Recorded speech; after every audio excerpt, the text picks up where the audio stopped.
नमस्कार, आप सभी का स्वागत है मेरे चैनल रूबी केमिस्ट्री में। आज अपन पढ़ रहे हैं हाइब्रिडाइजेशन के बारे में। पिछले वीडियो में अपन ने हाइब्रिडाइजेशन के बारे में पढ़ा था। वहाँ पे एक थोड़ी सी मिस्टेक हो गई है। वहाँ पे मिस्टेक ये है कि अपन ने ओवरलैपिंग और हाइब्रिडाइजेशन दोनों को ही एक मान लिया है। दरअसल ये दोनों ही फिनोमिना अलग अलग होते हैं। ओवरलैपिंग बॉन्ड फॉर्मेशन में हेल्प करता है और हाइब्रिडाइजेशन में एटॉमिक ऑर्बिटल आपस में जुड़ते हैं और नए ऑर्बिटल्स बनाते हैं और वो अरेंज होते हैं। ठीक है, तो ओवरलैपिंग और हाइब्रिडाइजेशन को एक नहीं मानना है। ठीक है, अब अपन बात करते हैं कि पिछले वीडियो में अपन ने क्या पढ़ा था एसपी हाइब्रिडाइजेशन के बारे में। एसपी हाइब्रिडाइजेशन में 180 डिग्री का बॉन्ड एंगल बनता है और स्ट्रक्चर कैसी होती है इसकी, लीनियर होती है। तो अपन क्या करते हैं, नेक्स्ट पढ़ते हैं sp2 के बारे में। तो जब आप sp2 हाइब्रिडाइजेशन को पढ़ते हो तो sp2 हाइब्रिडाइजेशन होता है, इसमें एक s ऑर्बिटल और दो p ऑर्बिटल जो है वो हाइब्रिडाइजेशन में पार्टिसिपेट करते हैं। ठीक है, हाइब्रिडाइजेशन कौन कौन से p ऑर्बिटल पार्टिसिपेट करेंगे, यहाँ पे px और py।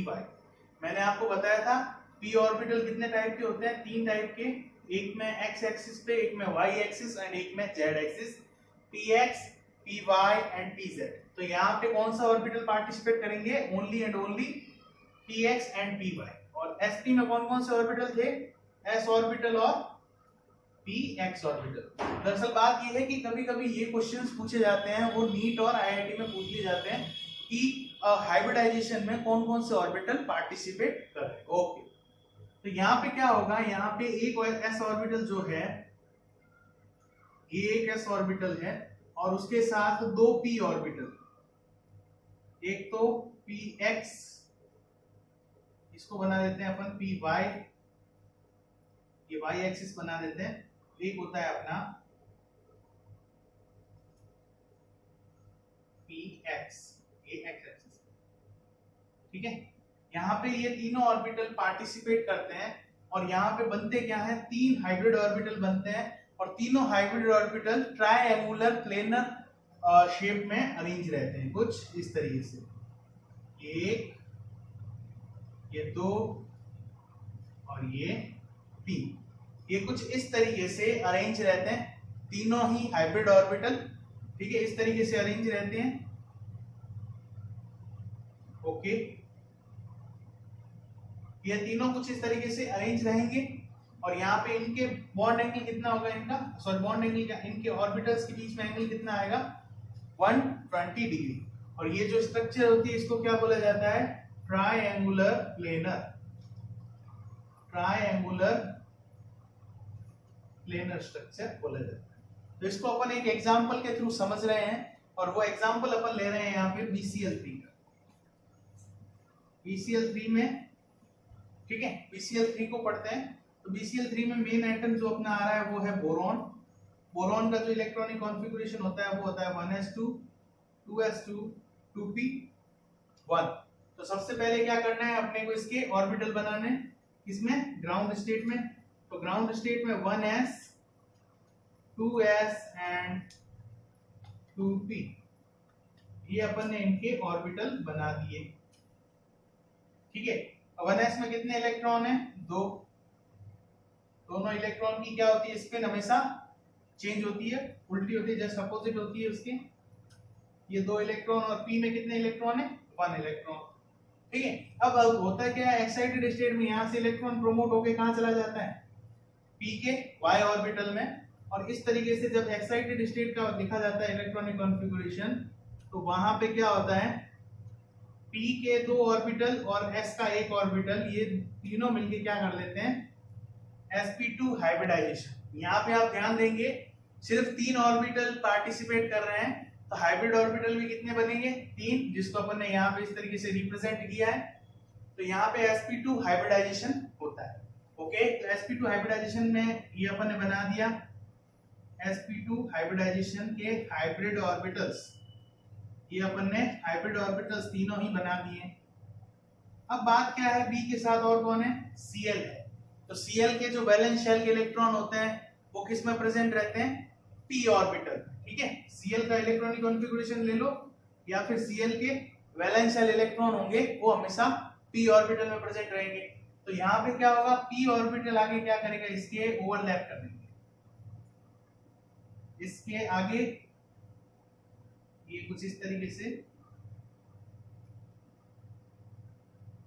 ये देखिए यहाँ पे क्या होगा, p ऑर्बिटल की ओवरलैपिंग होगी और इस ओवरलैपिंग को क्या बोला जाएगा, sp2-p ओवरलैपिंग। इस ओवरलैपिंग को क्या बोलेंगे, sp2-p ओवरलैपिंग, ठीक है। और यहाँ पे तीनों ही साइड क्या बनेगा, सिग्मा बॉन्ड। तो अपन अब इस मॉलिक्यूल का स्ट्रक्चर बनाते हैं, तो वो इस तरीके से बनता है, B Cl Cl and Cl, और ये तीनों बॉन्ड क्या होते हैं, यहाँ पे सिग्मा बॉन्ड बनते हैं, ये तीनों बॉन्ड इस तरीके से बनते हैं, ठीक है। अब बात ये आती है, एक बात और ध्यान रखें, ये जो ओवरलैपिंग होती है यहाँ पे इलेक्ट्रॉन के एक्सचेंज होने से यहाँ पे बॉन्ड बन जाते हैं, ठीक है। तो ये ओवरलैपिंग से अपने को पता चल रहा है कि ये यहाँ पे बॉन्ड बन रहे हैं। तो ओवरलैपिंग अपने को बॉन्डिंग समझाता है, ठीक है। उसका मतलब यहाँ से हाइब्रिडाइजेशन से कोई लेना देना नहीं है, ठीक है। यहाँ पे इनकी मिक्सिंग होती है, इंटरमिक्सिंग होती है, और उससे अपने को हाइब्रिड ऑर्बिटल मिलते हैं। और हाइब्रिड ऑर्बिटल के साथ जो अदर एटम्स के ऑर्बिटल हैं वो ओवरलैपिंग करते हैं और क्या बनाते हैं, बॉन्ड्स। तो यहाँ पे ये कुछ इस तरीके से प्रेजेंट रहता है, और यहाँ पे बॉन्ड एंगल कितना प्रेजेंट रहता है, 120 डिग्री, 120 डिग्री का बॉन्ड एंगल प्रेजेंट रहता है। और इसकी स्ट्रक्चर कैसी होती है, ट्रायंगुलर प्लेनर, ठीक है। स्ट्रक्चर इसकी triangular planar, bond angle 120 degree, मतलब sp2 हाइब्रिडाइजेशन में बॉन्ड एंगल कितना रहता है, 120 डिग्री का। स्ट्रक्चर क्या रहता है, ट्रायंगुलर प्लेनर। कौन कौन से ऑर्बिटल पार्टिसिपेट करते हैं, s px और py, ओके। तो ये हो जाता है अपना sp2 हाइब्रिडाइजेशन कंप्लीट। उसके बाद अपन पढ़ते हैं sp3 हाइब्रिडाइजेशन। इसको अपन क्या करेंगे कि उसमें ये वाला डायग्राम हटा देंगे, डायरेक्ट और जल्दी जल्दी समझने की कोशिश करेंगे, ओके। आपको अगर इसमें कोई डाउट आता है तो आप आराम से पूछ सकते हैं कमेंट सेशन में, ओके। चलो अब अपन नेक्स्ट हाइब्रिडाइजेशन ले रहे हैं, वो है sp3 हाइब्रिडाइजेशन। हालांकि जो हाइब्रिडाइजेशन है वो ही अपने VSEPR थ्योरी जो है उसमें वो ज्योमेट्रीज जो बताई गई है वही सेम ही आएंगे। तो यहाँ पे जो अगली ज्योमेट्री आनी चाहिए वो आनी चाहिए टेट्राहेड्रल। कैसे आएगी वो देखते हैं, ठीक है। तो जब अपन बात करेंगे यहाँ पे sp3 हाइब्रिडाइजेशन की, तो sp3 हाइब्रिडाइजेशन में एक s ऑर्बिटल पार्टिसिपेट करेगा और 3 p ऑर्बिटल पार्टिसिपेट करेंगे। टोटल कितने बनाएंगे ऑर्बिटल, 4, ठीक है। टोटल 4 ऑर्बिटल बनाएंगे। और ये 4 ऑर्बिटल किस तरीके से अरेंज रहते हैं, ये 4 ऑर्बिटल इस तरीके से अरेंज रहेंगे। ये आपके इस ज्योमेट्री में, इसको बोला जाता है टेट्राहेड्रल ज्योमेट्री। इस ज्योमेट्री को क्या बोला जाता है, टेट्राहेड्रल ज्योमेट्री। इसको शॉर्ट फॉर्म में लिखा जाता है TD, ठीक है। टेट्राहेड्रल को TD भी लिखा जा सकता है। तो ये इस तरीके से अरेंज रहते हैं। इसका अपन एग्जांपल देखेंगे तो इसमें अपन ने देखे भी थे कि VSEPR में कुछ ऐसे एग्जांपल हैं जिनमें तो सारे बॉन्ड पेयर हैं, कुछ ऐसे एग्जांपल हैं जिनमें होती टेट्राहेड्रल ज्योमेट्री है बट उनमें लॉन पेयर होने के कारण उनकी शेप चेंज हो जाती है। तो यहाँ पे अपन तीनों ही एग्जांपल देखेंगे, CH4 NH3 with lone pair and H2O with dual lone pair, ठीक है। ये अपन तीनों ही पढ़ते हैं, ओके। तो अपन स्टार्ट करते हैं पहले CH4 से। CH4 में मेन एटम कार्बन, कार्बन का electronic configuration 1s2 2s2 2p2, यहाँ पे ये हो गया। उसके बाद अपन क्या करेंगे, इसकी सबसे पहले ग्राउंड स्टेट बनाएंगे। ग्राउंड स्टेट में 1s 2s and 2p। 1s में 2 इलेक्ट्रॉन्स, 2s में 2 इलेक्ट्रॉन्स और 2p में 2 इलेक्ट्रॉन्स। जब एक्साइटेड स्टेट होगी तो क्या होगा, एक इलेक्ट्रॉन क्या करेगा, आगे प्रोमोट हो जाएगा। प्रोमोट होगा तो यहाँ पे क्या होगा, एक्साइटेड स्टेट में ये सभी ऑर्बिटल इसमें पार्टिसिपेट कर लेंगे। हाइब्रिडाइजेशन में sp3 हाइब्रिडाइजेशन होगा और 4 न्यू हाइब्रिड ऑर्बिटल्स बनेंगे जिनका अरेंजमेंट कैसा होगा, टेट्राहेड्रल अरेंजमेंट होगा। ठीक है, अब टेट्राहेड्रल अरेंजमेंट होगा तो सबसे पहले ये अरेंजमेंट बना लेते हैं वापस अपन, ये इस तरीके से, then 2 then 3 and then 4 पूरा हो गया, and then this is your 4th orbital। Okay, अब क्या होगा, इसके साथ और कौन कौन से ऑर्बिटल है, 7 इनके ऑर्बिटल्स हैं हाइड्रोजन। हाइड्रोजन के क्या होते हैं, वैलेंस शेल ऑर्बिटल क्या होता है, s ऑर्बिटल होता है। तो यहाँ पे जो ओवरलैपिंग होगी उसका टाइप क्या हो जाएगा, यहाँ पे ओवरलैपिंग हो जाएगी और इस ओवरलैपिंग को कहेंगे sp3s ओवरलैपिंग। और ये एटम किसके हैं, ये ऑर्बिटल किसके हैं, हाइड्रोजन के, और ये ऑर्बिटल किसका है, कार्बन के।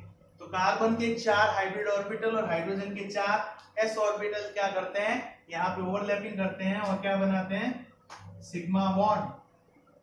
क्या बनाते हैं, सिग्मा बॉन्ड। तो जब कार्बन CH4 की टोटल ज्योमेट्री बनाई जाएगी तो वो इस तरीके से बनाई जाएगी, ये एक टेट्राहेड्रल ज्योमेट्री बनाई गई है। ओके, तो ये अपन ने यहाँ पे इस तरीके से CH4 के फॉर्मेशन को समझा दिया। ओके, ठीक है, तो अपने ये CH4 का फॉर्मेशन हो गया। अब अपने को आगे क्या पढ़ना है, आगे अपने को पढ़ने हैं NH3 और H2O के बारे में।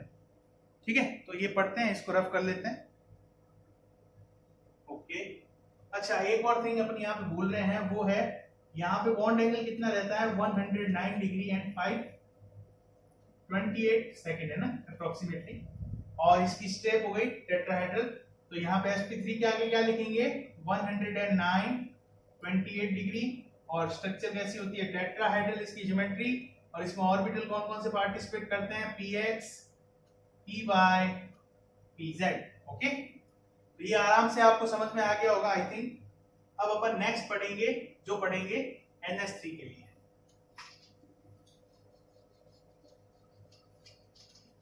NH3 के लिए बाकी सभी ये सेम रहेगा, बट थोड़ा सा चेंज होगा और वो होगा लॉन पेयर। ठीक है, चलो पढ़ते हैं। तो जब आप बात करते हैं किसके बारे में, NH3 के बारे में, अमोनिया के बारे में, तो नाइट्रोजन का जो इलेक्ट्रॉनिक कॉन्फ़िगरेशन होता है वो होता है 1s2 2s2 2p3। ओके, और अब यहाँ पे क्या होगा कि जब इसके अपन ग्राउंड स्टेट लिखेंगे तो ये हो गया 1s 2 इलेक्ट्रॉन, ये हो गया 2s 2 इलेक्ट्रॉन, और ये हो गया 2s 2 इलेक्ट्रॉन, और ये हो गया 2p। अब 2p में आप देख रहे हैं पहले से ही क्या है, तीनों इलेक्ट्रॉन प्रेजेंट है। बट फिर भी यहाँ पे क्या हो रहा है, यहाँ पे हो रहा है sp3 हाइब्रिडाइजेशन। sp3 हाइब्रिडाइजेशन होता है, मैंने आपको क्या बताया था, कुछ केसेस ऐसे भी आएंगे जिसमें फुलफिल्ड ऑर्बिटल्स जो हैं वो भी पार्टिसिपेट करेंगे। ठीक है, फुलफिल्ड ऑर्बिटल्स भी क्या करेंगे, पार्टिसिपेट करेंगे। और ये क्या बन गया, sp3। sp3 बन गया तो आपको क्या बनाना है, आपको बनाना है टेट्राहेड्रल स्ट्रक्चर। चलो भाई, तो मतलब NH3 की ज्योमेट्री क्या हो गई, NH3 की ज्योमेट्री क्या हुई, टेट्राहेड्रल। क्यों, क्योंकि यहाँ पे कौन सा हाइब्रिडाइजेशन प्रेजेंट है, sp3। बट जब बात करते हैं आगे की, ठीक है, जब अपन आगे की बात करते हैं तो ये जो लॉन पेयर है, अब यहाँ पे क्या हुआ देखेंगे अपन कि ये जो एक एक इलेक्ट्रॉन है, ठीक है, चलो अपन यहाँ पे बॉन्डिंग करके भी बता देते हैं। यहाँ पे एक एक इलेक्ट्रॉन प्रेजेंट है। टोटल अपने पास कितने इलेक्ट्रॉन है, अब हाइब्रिड ऑर्बिटल में 5 इलेक्ट्रॉन है। 5 इलेक्ट्रॉन में से एक इलेक्ट्रॉन इनके पास है और 2 इलेक्ट्रॉन यहाँ पे रख दिए। अब ये क्या होता है, जो हाइड्रोजन है, बाकी वाले 3 हाइड्रोजन है, हाइड्रोजन का जो वैलेंस शेल है वो कौन सा ऑर्बिटल होता है, वो होता है s ऑर्बिटल। तो हाइड्रोजन के वैलेंस शेल के साथ क्या होगी, यहाँ पे ओवरलैपिंग में sp3s, और इसके पास में एक इलेक्ट्रॉन। तो ये क्या होगा, एक और एक इलेक्ट्रॉन क्या बन जाता है, कोवेलेंट बॉन्ड बन जाता है, और यहाँ पे क्या बन जाता है, सिग्मा बॉन्ड। और ये जो 2 इलेक्ट्रॉन हैं ये नाइट्रोजन के ऊपर लॉन पेयर की फॉर्म में प्रेजेंट रहते हैं। तो जब NH3 की स्ट्रक्चर बनाई जाती है तो उसको इस तरीके से बनाया जाता है, नाइट्रोजन के ऊपर एक लॉन पेयर में 2 इलेक्ट्रॉन, पता चल गया अब 2 इलेक्ट्रॉन कहां से आ रहे हैं। उसके अलावा यहाँ पे 3 हाइड्रोजन प्रेजेंट रहेंगे, तीनों ही हाइड्रोजन सिग्मा बॉन्ड से जुड़े हुए रहेंगे। तीनों ही जगह क्या बन रहा है, यहाँ पे सिग्मा बॉन्ड बन रहा है। तो ये NH3 की स्ट्रक्चर होती है और NH3 की जो स्ट्रक्चर बनती है, अब यहाँ पे ये जो लॉन पेयर है, ये लॉन पेयर क्या करता है, रिपल्सन करता है। क्या करता है, रिपल्सन करता है। किनके साथ, लॉन पेयर के साथ। लॉन पेयर करेगा यहाँ पे बॉन्ड पेयर के साथ रिपल्सन, क्योंकि ये तीनों क्या है, अब बॉन्ड पेयर है और ये क्या है, लॉन पेयर है। तो लॉन पेयर और बॉन्ड पेयर रिपल्शन होने के कारण यहाँ पे इनका बॉन्ड एंगल कम होके कितना हो जाता है, 107 डिग्री। बॉन्ड एंगल कितना हो जाता है, 107 डिग्री। और इनकी जो शेप होती है, जो अपन शेप कहते हैं, शेप चेंज होके क्या हो जाती है, ट्रायंगुलर पिरामिडल। पिरामिडल स्ट्रक्चर है, इसको बोलते हैं ट्रायंगुलर पिरामिडल। Triangular pyramidal. तो ये NH3 की शेप चेंज हो जाती है। हालांकि इसका हाइब्रिडाइजेशन क्या है, sp3 है, फिर भी यहाँ पे क्या है, एक लॉन पेयर प्रेजेंट है। और लॉन पेयर प्रेजेंट होने के कारण देखो कितना कबाड़ा हो रहा है, इसका बॉन्ड एंगल चेंज हो रहा है। जबकि आना कितना चाहिए, 109 डिग्री, बट आ कितना रहा है, 107 डिग्री। उसके अलावा दूसरा कबाड़ा इसकी शेप का हो रहा है, टेट्राहेड्रल होना चाहिए, बन क्या रहा है, ट्रायंगुलर पिरामिडल। ऊपर वाला क्या है, क्योंकि शेप में कभी भी लॉन पेयर को काउंट नहीं किया जाता, जबकि आप जब ज्योमेट्री बोलोगे उसकी तो आपको हमेशा लॉन पेयर काउंट करके ही बोलना है। ओके, तो ये हो जाता है NH3 के बारे में। ठीक है, NH3 के बारे में अपन हो गया। अब अपन पढ़ेंगे आगे H2O के बारे में। आई थिंक आपको समझ में आ रहा होगा, और अगर आपको ये समझ में नहीं आता है, डाउट रह जाता है, तो आप इजीली कमेंट सेक्शन में लिख के बता सकते हैं, आपके डाउट्स क्लियर कर दिए जाएंगे। ओके ओके, चलो नेक्स्ट आगे स्टार्ट करते हैं अपन। नेक्स्ट जो अपना पॉइंट आ रहा है वो आ रहा है वाटर मॉलिक्यूल।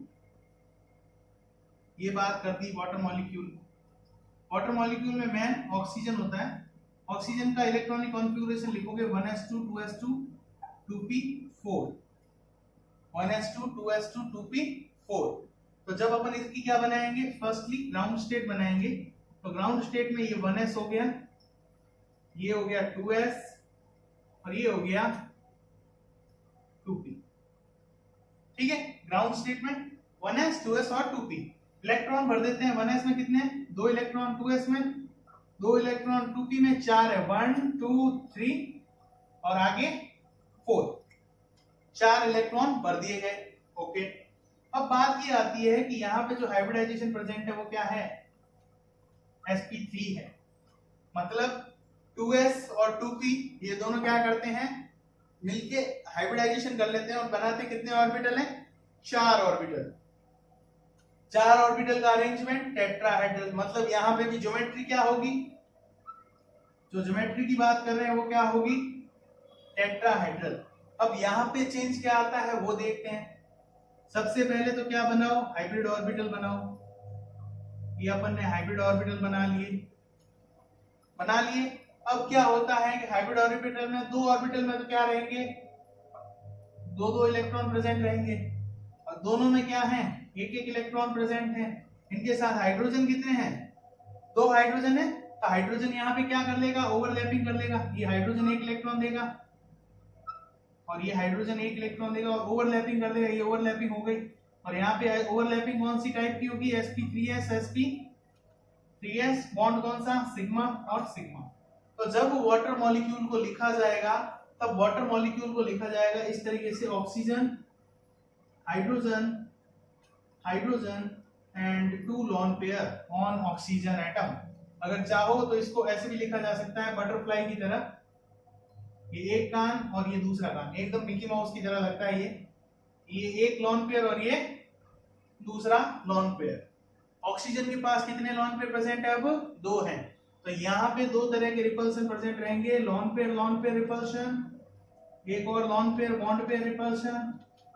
अब इतना सारा रिपल्शन है तो बॉन्ड एंगल का तो कबाड़ा होना ही है। तो बॉन्ड एंगल कितना कम होगा यहाँ पे? बॉन्ड एंगल हो जाता है वाटर मॉलिक्यूल में 104.5 degree. Bond angle water molecule में कितना होता है?